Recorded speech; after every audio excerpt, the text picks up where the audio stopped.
A&M is the largest senior military academy in the United States, right? And so there's tens of thousands of Aggies that have gone on to serve in the United States military, and many veterans that have come here afterwards. And so the question is for Christians is this moral? Like, what can you do in war? Is war allowed? And we need to have good theories about how we can process what's happening in the world, as well as what you as a Christian, as an individual can do, or as a nation can do. And secondly, for people in here that might not be in the military, you live in the United States, which is the most powerful country in the world, right? And you have a vote in that and a say in how the United States goes to war. And so you need to also have a good theory in your head and a good idea of what does God expect of that, and what is our responsibility as a nation, as the United States. And finally, we also have more powerful weapons than we've ever had before, like weapons of mass destruction, such as nuclear weapons, chemical weapons, and things like that. So all of this is really important for Christians to think about and understand, and there's a sore lack of literature on this kind of stuff. And so why I'm qualified to talk about this, I'm a master's student at the Bush School, and I study things like war, nuclear war specifically, as well as other WMD. And so I've done a lot of research in this, and I think that there's some good things that Christians could potentially learn from here. So now we have our working slides. So here's our favorite Carol the Christian here, right? And there's a couple of different views that people might take. So Natalie here, she just likes to read the Bible and just like go to all the nice parts that talk about love and peace and happiness, and then she just ignores all the parts about justice and violence and all that. And she just ignores all that, and she kind of just lives her life. And then we got Ned over here, Ned the nationalist, and he reads Joshua every single night before he goes to bed and wants to go and spread the faith by the sword and do all this kind of stuff, right? And Carol the Christian's confused. She doesn't know who's right and who's wrong. So we're going to help her understand a little bit here. And we're also going to look at 3 different views of Christianity and warfare, and then we're going to look at the Canaanite conquests and see if we can understand why these things happened in the Old Testament and see if these were justified at all. The 3 views of Christianity that we're going to look at is pacifism, just war theory, and Christian realism, right? And these 3 views are going to come from a book from Paul Copan called War, Peace, and Violence, and he's going to get a couple of different authors together to write about their views of these of war. And so there's going to be 4 views in the book. We're going to go over 3 today, and we're going to get started with pacifism, right? So pacifism is going to be the earliest theory of war for Christians, and this is kind of the early church was the mainstream view here. And the idea behind pacifism is that they're going to reject all forms of violence. And they're going to say that God, and Jesus specifically, has laid out a new path for us to be peaceful and loving and kind of bring this virtue into the world. Right, and the classic pacifist verse is this turn the other cheek verse in Matthew, right, where it says, "But I tell you, do not resist any evil person. If anyone slaps you on the right cheek, then turn to them the other cheek also," right? So this is the very classic pacifist verse that we all know and love. And we also have this other verse about Jesus' kingdom not being of this world, right? And that Christians are supposed to have this kind of higher virtue and higher calling here, right?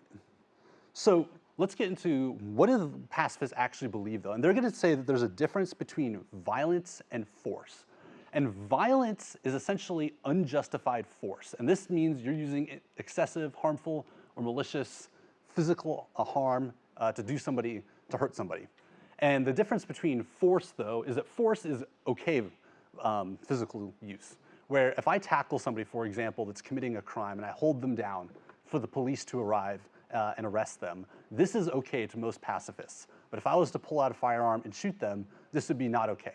And the reason they're going to make this distinction is they're going to say that people are made in the image of God, and if we are harming image bearers, this is never justified or acceptable. Some other examples of this would be when you punish your child, right? You might have to physically hold them there and be like, no, you're in timeout now.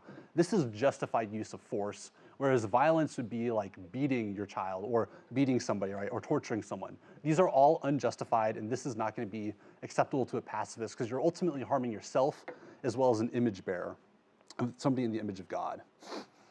And this was, as I mentioned, the majority view in the Old Testament church.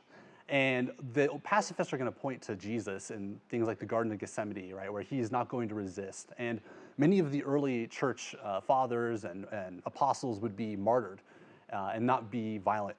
And many of them didn't even think that Christianity would ever rise to a point where you would have to think about just war for states, right? Because the Roman Empire at the time was very anti-Christian, and the Christians were kind of this small cult that was running around. And so this idea that they would have to think about just war theories and when can the state go to war, this wasn't very much on their mind at the time. Now, that doesn't mean that the pacifists at the time were always just completely anti-violence.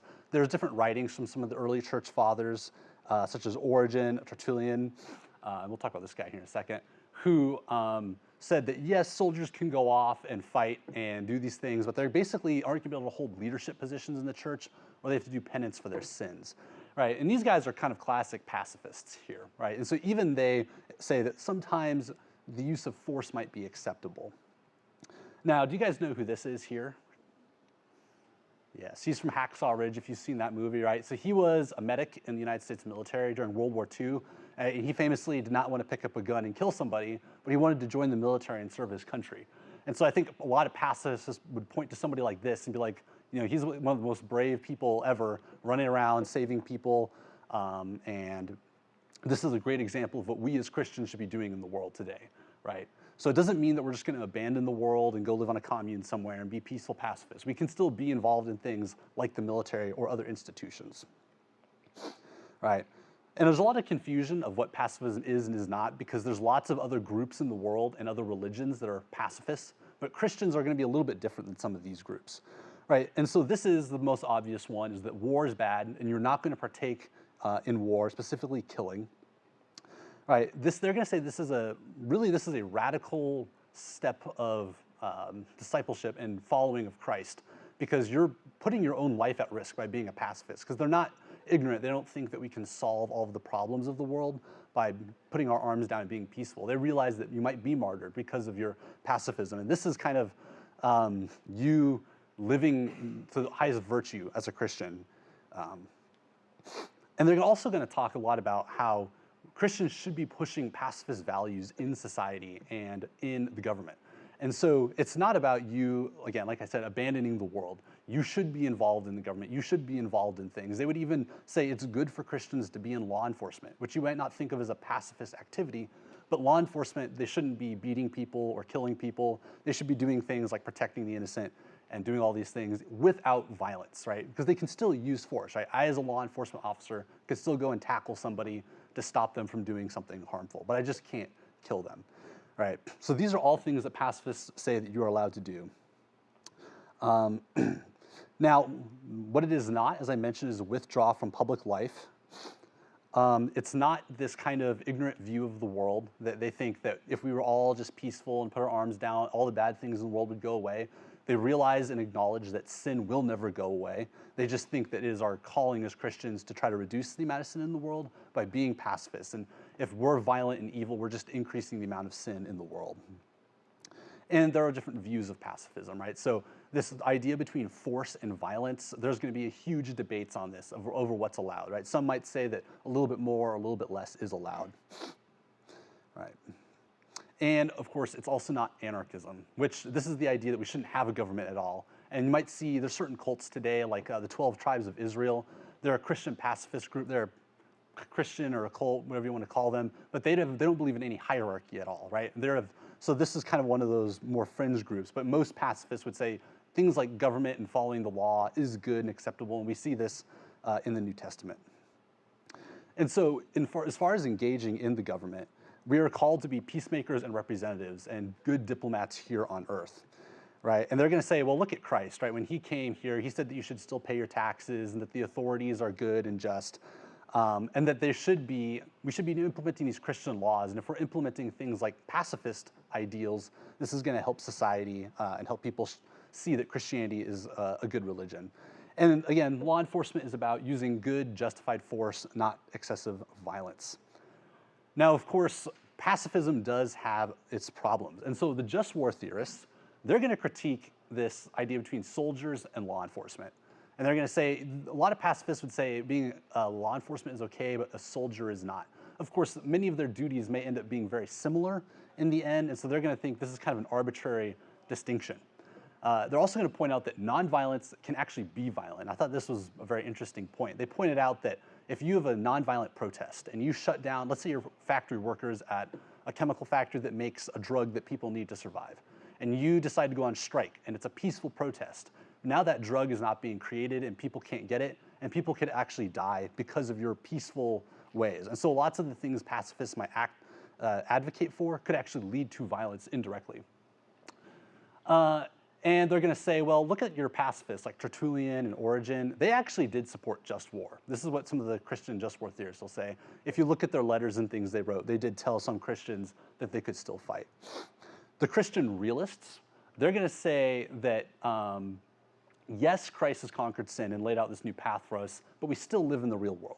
And that they're going to say, well, pacifists are kind of ignoring a lot of the problems of the world. And yes, we're in this heavenly kingdom, but we still have one foot in the earthly kingdom as well. And so you kind of are in both worlds, right? You can't just be like, I'm not of this world, I'm not going to partake in anything in it. We live in both worlds until we die or the second coming occurs. And so that leads us to the next view of just war theory. And this is by far the most popular theory for Christians as well as, and to this day. And just war is going to be written in response to pacifism.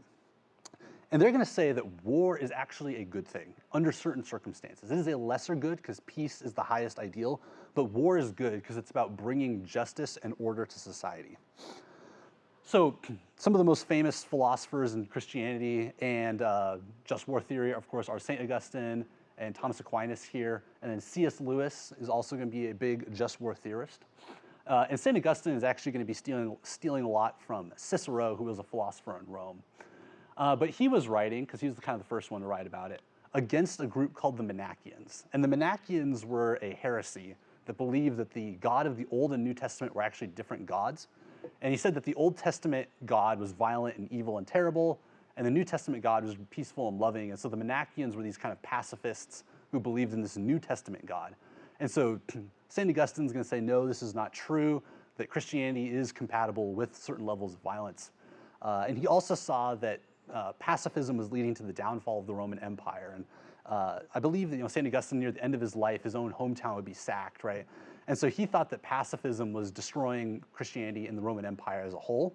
And so as Christians began to take over more and more in the Roman Empire, the pacifism would start to die out, and just war is really going to take its place. So in just war, I'm going to borrow this real quick, there are going to be different rules in war and different rules to go to war, as well as after war. And if you look on your handout on the back, I've written out all these different rules. All right, these are very, very famous. If you go and look at the United Nations today, or international law, or even just American law, if you look up, you will find these exact words and phrasings from 1,500, 2,000 years ago that St. Augustine wrote about, right? So our Congress today will look at these things to make laws about what our soldiers can do in war. Right, so to go to war, there needs to be 6 criteria met. And the first one is legitimate authority. And this is the idea that random people, like you and I, cannot declare war. You have to have a legitimate authority, whether this is a monarch or a government, but you can't just have individuals or corporations that are declaring war. And they need to be doing this for the good of their people. Then there's just cause, right? And just cause is often seen as self-defense of citizens' lives, livelihoods, and way of life. And more generally speaking, trying to right past wrongs, right? So this is your just cause to go to war. Then there's right intent, which is the political motivations are subject to ethical scrutiny, violence intended for the purpose of order, justice, and ultimate conciliation. Whereas violence, right, which is what the pacifists would talk about, is for the sake of hatred, revenge, and destruction. Then you have likelihood of success. And likelihood of success is, if something really evil is happening in this other country, but I'm a really small country and I attack them, well, I'm not going to succeed, and I'm just going to end up with more people dead. And so you don't want to do this and risk people's lives and property and wealth unnecessarily. Then there's proportionality of ends, which is, does the preferred outcome justify the amount of lives and material resources? So, if Canada is doing something that we don't like, should we go to war and kill everybody in Canada because, they're taxing us like 1%, right? This would be not proportional unless you're Donald Trump, right? And then you might say this is proportional. And of course, it's last resort, which is that have you tried all other means of not going to war in the first place. So if you meet these 6 criteria, then you have the right to go to war. But now that you're in war, that doesn't mean you can do whatever you want, right? And just embellow here. And there's going to be 2 main laws or rules in war. And the first one is discrimination, right? You need to be able to discriminate between combatants and non-combatants. So you're trying to protect property, you're trying to protect people. What's going on? Did I tap it? Yeah. Well, so you're trying to protect people and property and not kill people that don't need to be killed. And then proportionality. And this is the most misunderstood law of war concept. And if you go on TV, you'll see tons of people misunderstanding this. And this is the idea that in specific battlefield situations, right? So are the battlefield tools and tactics employed proportionate to the battlefield objective? This does not have to do with if a country attacks me and they kill 100 of my people, I can only kill 100 of their people. I could actually go to war over something like that and kill many more people than they killed of mine. But the proportionality is about specific battlefield circumstances. So if I nuke a city to kill 1 terrorist, this is not proportional. But if I drop a bomb on a building and there's 10 terrorists and 1 civilian, then this might be proportional, and this would be just under just war theory. And then finally, there's justice after war. And this is going to come a little bit later after St. Augustine and more modern writers. And they're going to say that we need to establish things like order, right, which is trying to establish new security, new sovereignty, right, so we can have a new legitimate authority to negotiate with. Justice, which is we're enforcing the reason that we actually went to war, right? Getting one's deserts, including consideration of individual punishment for those who violated the law of armed conflict. And conciliation, which is coming to terms with the past so that parties can imagine and move forward in a shared future. Right, so these are, I put these on your handout because these are probably the most common things you think about when it comes to Christianity and just war, and it's all over the world you see this stuff today. All right, and here's a good quote from St. Augustine, who's the father of just war theory. Right, like yes, it's unfortunate that we have to do this, but it is for the sake of peace and justice in the end. Oh, here we go. Right. So as far as biblical evidence for this goes, the just war theorists are going to point out that in the Bible, certain professions are not seen as worse or better than others. So for example, if I'm a plumber, I am not, and I'm a Christian, that doesn't mean I'm a worse Christian than my pastor. Right? If you're a plumber and you're honest and hardworking and you have all these Christian virtues, that's on the exact same level as a pastor, right? It's not that he's a better, more moral Christian because he went into the ministry and I went into plumbing, right? Everybody as a Christian, it's more about living out the principles of Christianity. And so only jobs that are specifically and inherently sinful, like drug dealing, that you cannot be a good Christian drug dealer, right? But one of these jobs that's never criticized is being a soldier. And there are several instances in the New Testament. Right, so this one right here is a centurion who is unnamed, right? And Jesus tells him, I've never found anyone with such great faith. He is never told that he cannot be a soldier or that he needs to repent of his sins here, right? And so we also have another case with Cornelius and Peter. And Cornelius, right, he is, also a very just, good person who's donating lots of money and living out basically Christian virtues, and he invites Peter in, and Peter makes this kind of comment here about, that I should not call anybody impure or unclean, right? There's no more Jews, no more Gentiles, and he's specifically talking to a soldier here. And there's no second, part of this that says, actually, but you're a soldier, so you're impure, so you need to change your ways. So the just war theorists are going to say, well, look at these people of great faith, they're soldiers, and they've never been criticized for this. Of course, just war theory also has problems. Right? And the pacifists are going to say, yes, the Bible talks a lot about authorities and listening to the authorities, and it's all about justice, but killing people and doing violence is one thing, whereas paying your taxes is another thing, right? Or obeying traffic laws, right? These are 2 different things, and we can't be expected as Christians to go kill people in the name of Christ. They're also going to say that Christianity was specifically designed for statecraft, and that these laws of war are kind of made up, right? That St. Augustine and these other people, they got these laws of war and they're from other philosophers and they're trying to apply them to the Bible. And they're like, you don't find right intent and likelihood of success and proportionality of ends. You don't find that anywhere in the Bible. And so they're going to say you're kind of putting this onto the Bible unjustly. Christian realists are going to have kind of a different disagreement here. And they're going to say that war is actually evil. right? Whereas just war theory says it's a lesser good. Christian realism says it's a lesser evil, right? And so they're going to say that just war theory is not actually taking into account the fact that people are dying and violence is happening, that this is a great evil in the world. And you are killing someone made in the image of God, right? And so the pacifists might also agree with this.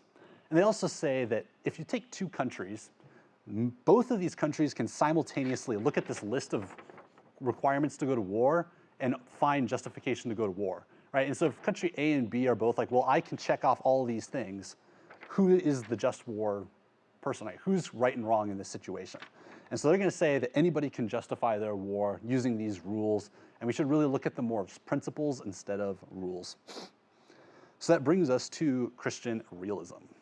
And realism is going to be a concept that came from international affairs and national theory. So I'm going to tell you a little bit about that before we go into this.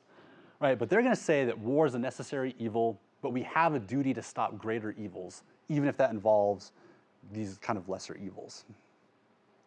Right, so to Christian realists, this is kind of a paradox. Right, at one point we're called as Christians to not do evil and violence, but on the other hand, there's these horrific violence in the world that the only way to stop it seems to be by like a little bit lesser violence, right?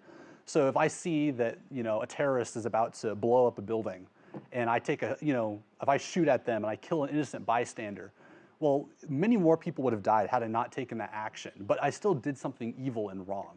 And so this is kind of a paradox that we live with as Christians, is that we're sometimes forced to do things that we don't think we should be able to do as Christians. All right. Yeah, so they're going to just deny that war is good. They're going to say it's all bad, but it's necessary. And this example here from 1 Chronicles is going to be where King David wants to build the temple for God. But God is going to basically reject him and say, no, you have shed blood and you cannot build my temple. Somebody that is a man of peace, right, Solomon, is going to build my temple for me. And so they're going to point to this and say, yes, David was a good man because he listened to God, but he still had lots of sin from the fact that he did shed blood, right? And this is going to say that, in the Old Testament, God was using these evils to stop greater evils from happening. And so some of the famous kind of Christian realists, these guys would not have called themselves realists at the time. This is a term we applied on them later, right? It'd be some of these guys here. But the most famous Christian realist is this guy here, Reinhold Niebuhr. And he's actually going to come from the realm of international security and stuff that I study and come into Christianity and kind of create this view. So Niebuhr, a little bit about him, he actually started as a Christian pacifist in the 1920s and 30s. And he was just horrified by war, and he thought it was terrible. But then World War II happened. And he saw that the Allies had to go in and do a lot of really horrible things to basically rescue the Jews and save Europe. And so he became very critical of what he saw was pacifism in the West, right? In France and in England specifically, that these countries just kind of sat back and let the Nazis take over. And so he's going to have some good quotes here, right? It is the difficult task of the responsible person, right? And this would be a Christian to him, to choose the lesser evil and to accept the reality that no solution to human evil is perfect, right? And of course, the first duty of a responsible person is do what is necessary to prevent evil, even when it's difficult. So he's going to say that we have to make difficult decisions, including evil decisions, to stop these greater evils. Right? So he would look at things like dropping the atomic bombs on Hiroshima and Nagasaki as evil, but it would save many more lives. And he would say these things were then justified. And so let's look at this term realism really quick here, because this is an international relations term. And there's a couple of different forms of realism, and I'm going to show you some kind of the logic of realism. So Hans Morgenthau, he's a famous realist. He is a supporter of a school called classical realism. And this says that war happens because people are evil and human nature is evil. And because people are evil, we can't just all sit around and get along. There's always going to be somebody that wants to stir things up and cause problems. And this is why war happens in the world. Then we get into this what's called neo or structural realism. And this is the idea that war happens for structural reasons, right? States are like Darwinian creatures. They want to survive. And because you can't trust the intentions of other states, you have to build up your militaries and go to war occasionally. And this is going to get broken down into two separate views, right? And these are guys who are just kind of the main people that like these views. And so defensive realism is going to be about, well, states want security, offensive realism is about, well, states need to go conquer other states to survive. And then neoclassical realism is about like institutions. Now, I bring all of these up because Christian realism doesn't really fit neatly into any of these, but all of these are theories as to why war happens. But basically what realism is the idea that people, institutions, and states, they're Darwinian creatures. They want to survive. This is their primary goal. And this is going to break down into some logic here. So the world, and we call this the structure of the international system, is anarchy. Now that means there's no higher powers, right? So if the United States wants to do something, nobody can tell us that we can't do it. If Russia wants to invade Ukraine, guess what? Nobody can tell them to stop. Whereas in here, if I attack somebody in here, within a few minutes, law enforcement will show up and stop me. So we live in hierarchy, but the international system is anarchy, right? So there's nobody, you can't call 911 if you're a state or a country. This leads to uncertainty because you don't know the intentions of the people around you, right? And this is best seen if, if you have kids, you don't let your kids play with strangers. Even though a vast majority of strangers are perfectly fine and won't hurt your kids, there's always a little bit of uncertainty. So even though everybody around you might be good, you might still be paranoid. But this is what states are like. You don't know the intentions of the states around you. Everybody has some offensive capabilities, right? And the guy in the last slide, John Mearsheimer, he's a very famous realist, right? Because a lot of people say, well, if we got rid of all the weapons, right, we wouldn't have any offensive capabilities. And he says, for every neck, there are still 2 hands to reach out and choke it, right? So everybody has offensive capabilities, and you can use these, and we don't know how you're going to use them. So this makes you scared, right?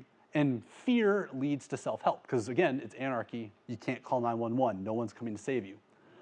So you have 2 options, and this is what we call the security dilemma. And it's a dilemma because it's 2 bad options, because both of them will lead to war. So option number 1, you don't build up your military. And this is going to invite other countries to invade you, because now you're weak. So my opponent, maybe he doesn't intend to invade me, but now he sees that I'm weak, and I don't have a military, and so now he's going to invade me. Or he did intend to invade me, and so now he can invade me because I'm weak. So this leads to option number 2, which is build up your military forces. Of course, my opponent or any other country is running this exact same logic because they don't know my intentions. I have offensive capabilities, and they're going to see me building up my military, and they're going to go, I now know their intentions. They want to invade me, right? And so that's going to lead them to build up their military. And eventually, I'm going to think I have the advantage. I'm going to attack them. Right, and so either way, if you don't build up your military, you get invaded. And if you build up a military, you still get invaded. Does this make sense? This is realism, right? You cannot avoid war, right? And so the realists are, people hate realism because, all these other views like, we want to stop war. And the realists just say you can't because there's basically this formula here that all states follow. So unless you can somehow get rid of anarchy and make like a global, police force, you're stuck. Yes. If we have the biggest military, then everyone will be scared. What was that? If we have the biggest military, then everyone will be scared and no one will be scared. Yeah, so this is an argument for the United States. Right? If the United States is so powerful, could we break anarchy and become the global hegemon is what it's called. But remember, other people don't know our intentions, right? And if you don't like America's values, you're going to try to find ways to attack the United States. And so people that are realists would say, well, terrorism happens because weak countries can't fight us conventionally, right? So this goes off into a little bit of different stuff. But basically, even if you're so powerful, I can still attack you, right? Yes. If all of the world leaders of all of the countries were Christians and leading their states, would that eliminate anarchy? No. And we can look at this during the religious wars in Europe, right? So you have many states, right? Religion, there's actually a great book on this, how people think religion and causes lots of wars. There's a really good book. It's called Origins of Alliances, and it looks at Islam and Christianity, and it says, this doesn't make any sense for explaining why wars happen, because you see like Protestant states fighting with Catholic states, and then they join together and they go fight this guy, and it's much more about this whole thing. They're just scared, because again, you're the king of England, I'm the king of France. Yeah, we're both Christian, but I could still attack you, right? But we're going off on a tangent here. So that's the logic of realism, right? And so Reinhold Niebuhr is going to say, because we live in this realist world, we have to be willing to fight and do things to preserve Christianity, to prevent greater evils from happening. And so Christian realism is this idea that war is this evil, but it's a lesser evil than letting like a tyrant rule, right? And we live with this tension, and we already, but not yet kingdom, right? We live in two worlds, the kingdom of God and earth. And he's going to point to World War II. This is the classic example for realists. Like, is it really better to let Hitler take over all of Europe and Imperial Japan take over all of Asia? Like, is this a good thing for Christians to allow? And the pacifists, they have a hard time answering this. This is why he changed from pacifism, right? Right, and our duty is actually to stop greater evils. So some people might even say that if you look at pacifists, they're actually doing something morally wrong because they're abdicating their responsibility, right? Like if I had a kid and I'm seeing them getting kidnapped and I just let that happen because I'm a pacifist, is that like morally good? Right, this is what the realists are going to say. Right, let's see here. Now this is not real politique, and this is where Christian realism is different than like classical realism, because classical realism says it's really all about power, and if you need to do whatever you need to do to just survive. What these realists are going to say is all of these principles here that the just war theorists like, we should call them principles instead of rules. And we should try to follow all these things. But if we need to ignore them, we need to ignore them, right? And so if a bomb's about to go off somewhere and we have the guy who planted the bomb, but we don't know where the bomb is, they'd be like, usually it's bad to torture people, but in this case, it's okay to torture him because we need to get that information to stop many more people from dying. But if it's not a time-sensitive thing, right? If we arrest a criminal or a terrorist and there's not something about to happen, we shouldn't torture them because that would be unjust, right? So these are principles. They like all this stuff, but they're not rules that should be written down somewhere. This is not just classic IR theory, right? You can't go read all of the great people that I read a lot and say that this directly applies to them. It's also not a blanket rejection of just war theory, right? There's a lot of overlap here, and lots of these authors are going to agree and disagree on a few things. Right, and again, as usual, there are many different Christian realists. Some Christian realists would put firm rules on things, like there are some things that are just so horrendous that even if you could find a justification to do it, we shouldn't do it, right? So what's the problem with Christian realism, right? Well, pacifists say you're just throwing Christianity out the door, right? And ends do not justify the means. This is realism 101. And if power politics and survival and all this stuff is all that matters, like why do we even have Christianity? Right? If I can just go around murdering people because like we need to do this to survive, then we should just be able to get rid of Christianity as a whole. And Christianity is calling us to this higher, more difficult standard, which is that you might have to die, and that God is ultimately the judge, and in the end, all of this will be taken care of, right? Evildoers will be punished under pacifism, just not by you. It'll be done by God. And they're also going to say martyrdom in the Old Testament or in the New Testament is seen as a much more moral act. I think I took a quote off, or somebody took a quote off from Thomas Aquinas, right? He's a just war theorist, but he says martyrdom is better than going out and like fighting, basically. So martyrdom's good, and Christian realists don't think it's that good. And then just war is going to say, well, you say that our rules should be principles, but you have no limiting principle. So it's kind of a similar critique as this, is that you can just go off and justify whatever you want to do as a Christian realist, and nobody can stop you. Right, and they're also going to say, well, why do you say all violence is wrong? Right, the Christian realists are going to say all violence is wrong, but we need to do it. Just war theory is going to say, well, some violence is actually morally just, right? If I punish an evildoer, this is good and just, and we shouldn't say that this is like some kind of lesser good. So now that we've looked at three main views of Christianity and warfare, pacifism, just war, and Christian realism, let's take a look at how these might apply to the Canaanite conquests. And we could also look a little bit at how they apply to this day.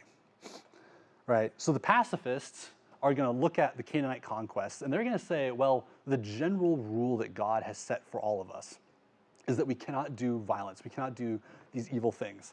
However, because God is God, he can amend this rule at certain times and tell us that we need to do violence. Right? And so unless God directly commands it, we cannot do violence. This is also going to be coupled with the idea that there might be a great deal of hyperbole, which I'll go into a little bit later in the Old Testament. So maybe the amount of violence that was happening wasn't actually as bad as we think it is. And the pacifists are also going to point to the fact that if you read the Old Testament, you see a lot of history, but it doesn't mean it's a command from God. So I have a verse a little bit later we'll look at, which is like, it's like 2 chapters on all these crazy violent things happening. And then at the end it says, well, actually, God never really commanded this. So prescriptive, which is how things should be, right? These are like commands from God. And then descriptive, which is just showing the world as it is, right? So if you read a history book, that's descriptive. Like, you know, then the United States went to war and we conquered the Nazis and then we did all this stuff. That's descriptive. That's not how the world should be.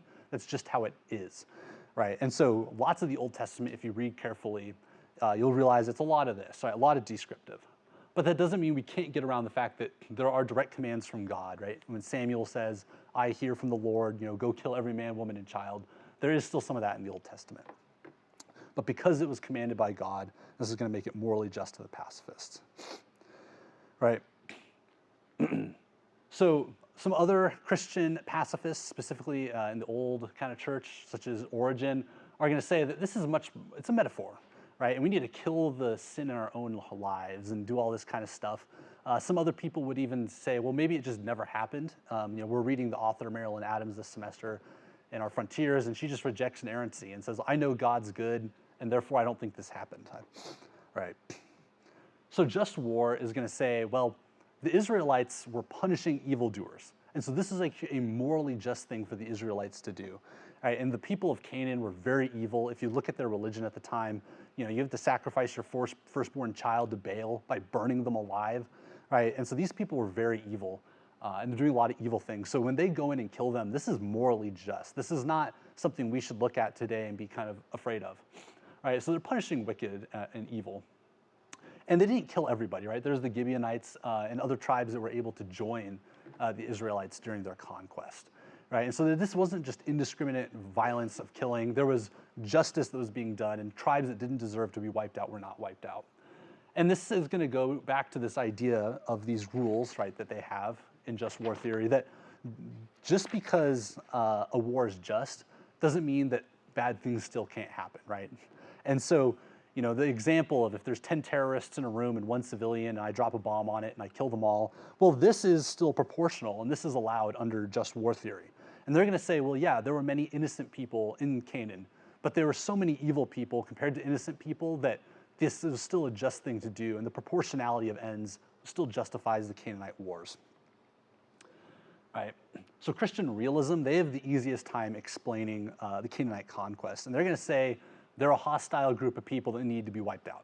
Period, end of story, it sucks, but that's what you have to do in realism because you want to survive. And God gave the land of Canaan and modern-day Israel to the Israelites, and so they're going to go in there and wipe them out. And this is an evil thing to do, but it's a lesser evil than letting them live still because they would still perpetuate all these evil things that they're doing. Right? And again, the means justify the ends, and this is a tragic necessity. So let's go look at a few other theories for fun here. My personal favorite is, are they just Nephilim demon children? And if you look at the Old Testament, right, the flood comes to kill this group of people called the Nephilim, which is where angels came down and like had children with men or whatever, and like there's these weird giants, right? And in the book of Joshua, there's this random verse about going and killing these giants, right? And this is kind of just thrown in the middle of Joshua, and you don't really see it pop up much more. But one of the ideas is, well, maybe all these Canaanite people were these leftover Nephilim that survived the flood. And so they weren't really human. They're more demon than human, right? And so this is kind of one of those fun, weird theories you can go read Michael Heiser about if you want to look into that. Then we also go back to this idea of, is it literal, right? So Origen would say it's about killing the sin in your heart. It's a metaphor, right? Maybe it's not even actually happening, right? Are these, you know, are the authors taking God's word and twisting it a little bit? Well, God told us we need to go kill these people, right? But maybe he didn't command that. And we got that prescriptive versus descriptive again, right? Descriptive being how the world is, prescriptive being what it should be. And this verse here in Judges, right? This is this verse you may have heard about at the very end of Judges, where there's a man and he has like his concubine and he's in the tribe of Benjamin. And then all the people come, and then he pushes his concubine out, and they rape and kill her. And then there's this giant war, and they go and attack the Benjamites, and they wipe them out. And like at the very end, you get this verse right here, and it says, "In those days there was no king in Israel, and everyone did what was right in their own eyes." And so you quickly realize, well, God didn't command all of these things to happen, right? It's just describing these weird events that were happening.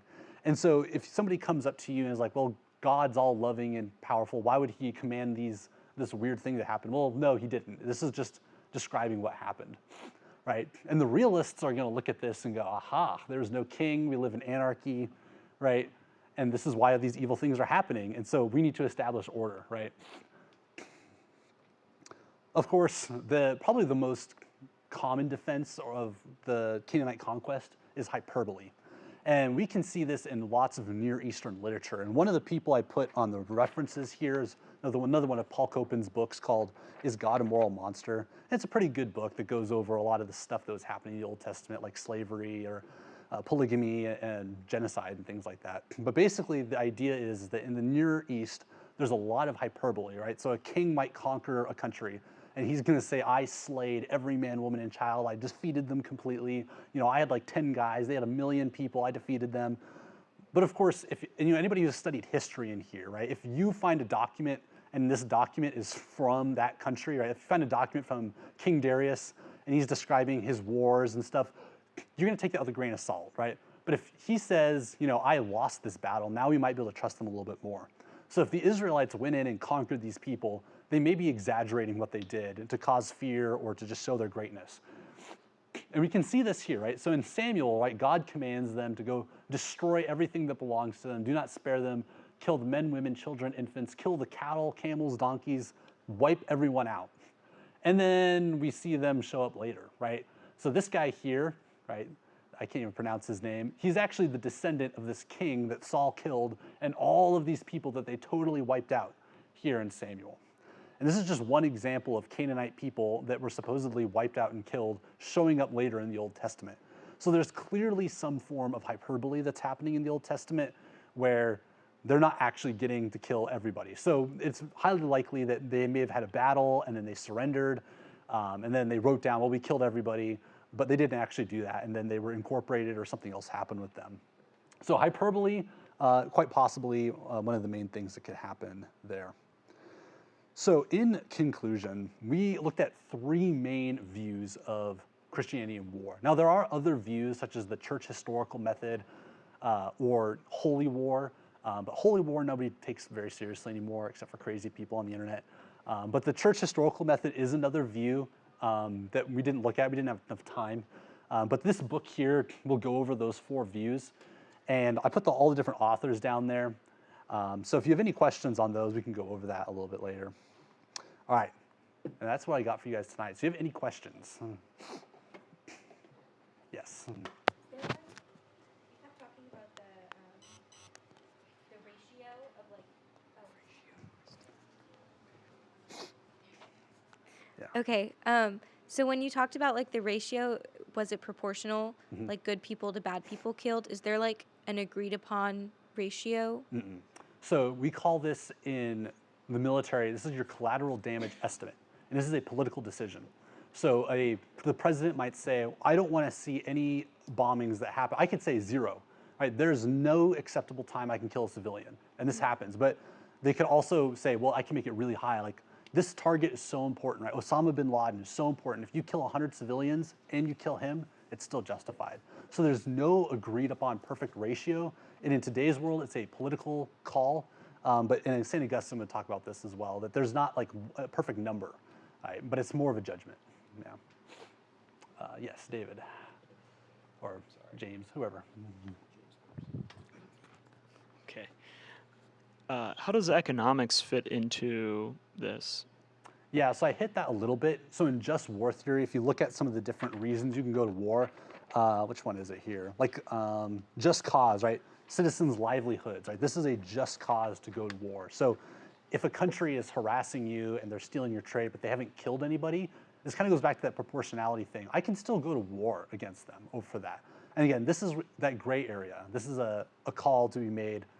It's not a science, it's an art, right? But yes, you can go to just war over economics. And I think they would point out and say, well, economics affects people's lives to the point where I could die, right? If I get blockaded, that's economics, but now I don't have enough food or something, right? So there is that in there as well. Yes. What is the Christian realist case for invading and seizing Greenland? What was it? Oh, Greenland, yeah. I could actually talk a lot about that because Greenland is one of the most geostrategically important pieces of land on Earth. And so the Christian realist case for that would be that we need that to monitor submarines from the Russians because they can get their submarines, they have to go through the Arctic Ocean, and we have a bunch of underwater sensors that monitor these things. And if they get close to the United States, then they can shoot ballistic missiles at us that we can't detect coming and to destroy us. So that's one reason, missile defense as well as several others, resources. You could make the case to go to war for Greenland very easily, so, but yeah.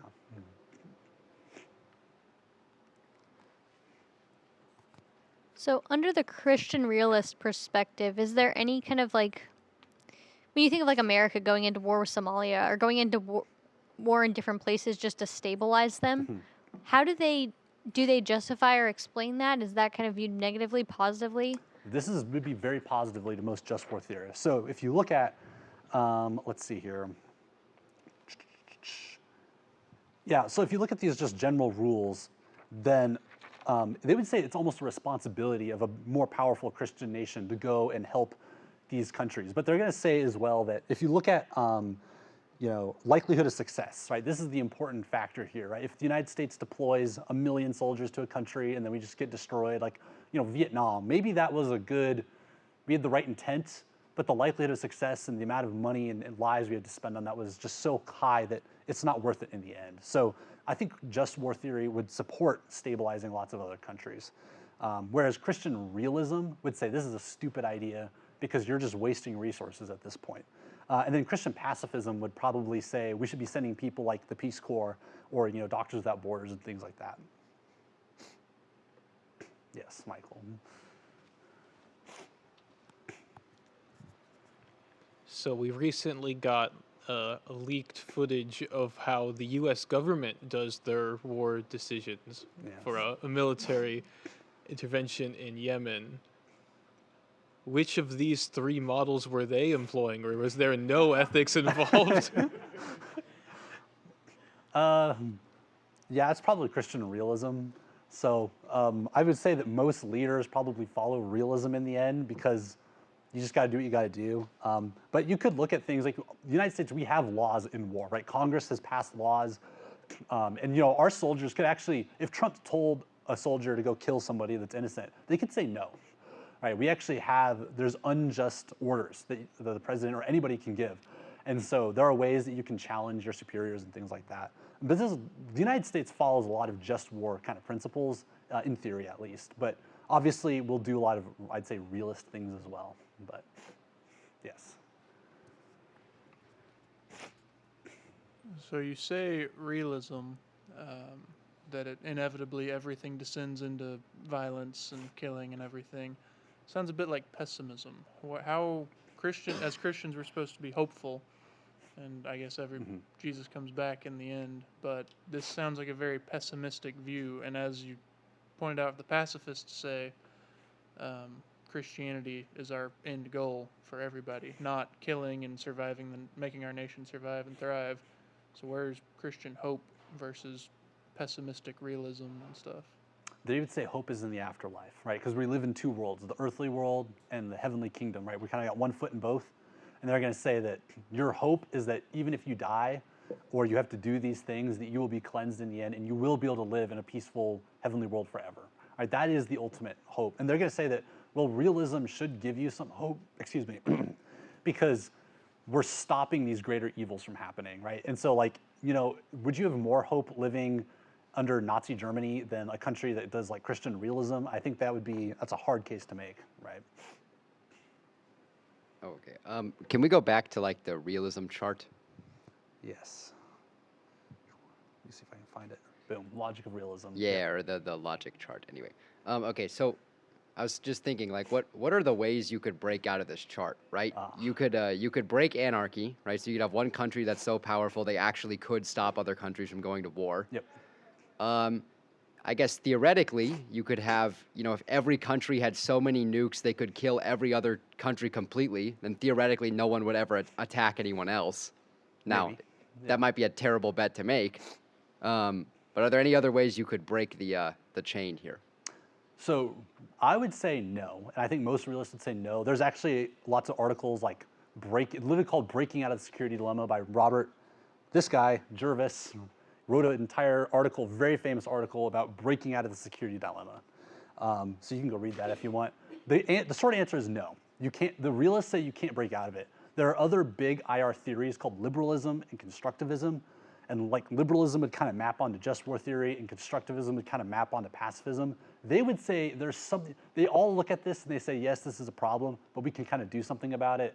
So liberals would say, well, if we do lots of things like trade, and then like look at America and Europe, right? We used to fight all the time. There hasn't been any war in Europe for like 70 years, and we trade all the time. We're really like each other, right? And so because of these, we kind of like overcome the security dilemma because we've kind of overcome the uncertainty. Because we kind of know that Canada doesn't want to invade us, and Canada, until very recently, knew we didn't want to invade them, Yeah. right? And so, yeah, they're gonna point to that kind of stuff. Yeah, it would also seem that that's kind of a lesser version of everybody having a ton of nukes, right? Because it's like if you invaded the other country, the economic consequences would be so bad that it would damage yourself. Yeah, it just wouldn't be worth it. Yeah.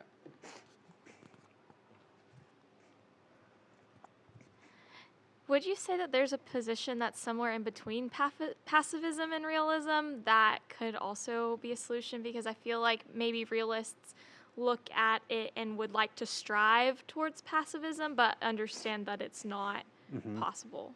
I mean, I think that that's I would say that that's Christian just war theory is the kind of in between. Like a lot of people agree, like this logic was created to show that two countries that want to live in peace. Have you guys ever heard of the prisoner's dilemma, right?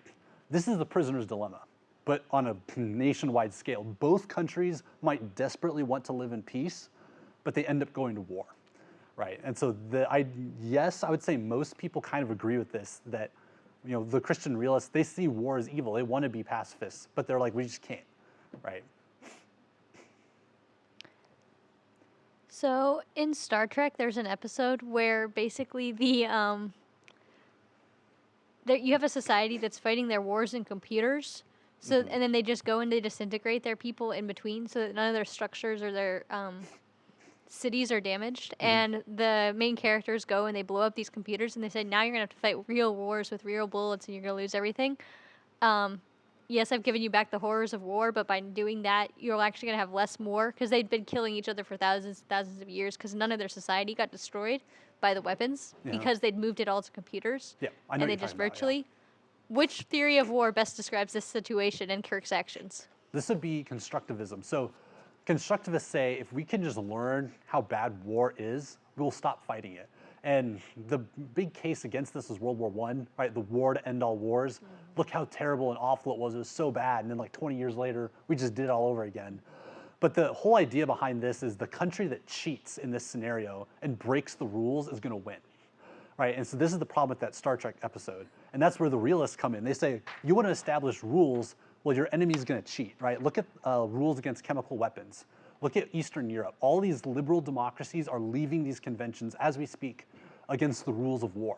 Why? Because the Russians are cheating, and they're putting chemical weapons in Ukraine, and they're killing civilians, and they're doing these things that just war theory can't do, right? So if both sides can kind of have this gentlemanly fight, then you could do that. And I think that they would point to like the American Civil War, where you see very few civilians dying in that war, and that like both sides kind of got along in the end, right? You didn't see a lot of, like torturing of the other side or both sides cheating, right? So you can kind of see how this might work out, but for the most part, if your enemy is cheating, then you have to cheat as well, and you just kind of end up in realism. So, yes. Jacob, where would you classify Bonhoeffer? Would he be a Christian realist? Yeah, because Bonhoeffer was going to assassinate Hitler, right?